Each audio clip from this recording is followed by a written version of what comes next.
Back to Lyft for a moment. $70.75 a share. And, you know, it's funny. It's down 9.5% today, right? It's dropped below that IPO price. It's actually off the lows. It was below 70 when we checked it on earlier in the day. Dave Maney joins us from Deke Digital. Sorry to interrupt. Sorry to get to you late, Dave. We had very important news from the last blockbuster on planet Earth before we talked about Lyft.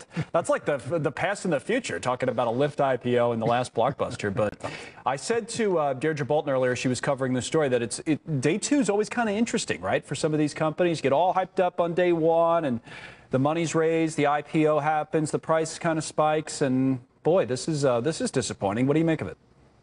It's a particular pattern when you've got money-losing technology companies, which is what many technology companies are at the time that they do their IPO.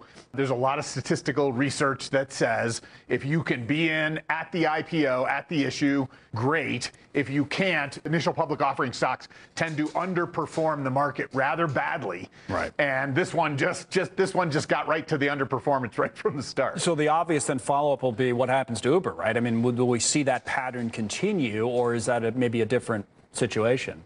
I don't think it's really different. Uber is a massive burner of cash. That horizon is kind of long for those guys. And there's a big knot of similar technology companies getting ready to do the same thing.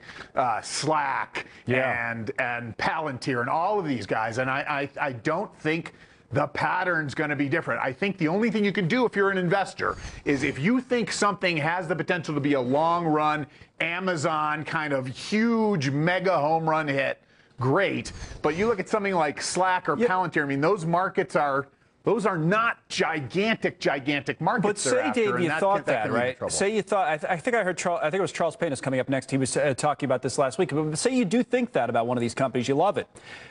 You don't have to, as the history shows us, get in now, right? Right at the IPO. You could wait. Maybe you wait 6 months, and if the company's in good shape, then maybe that's a better time.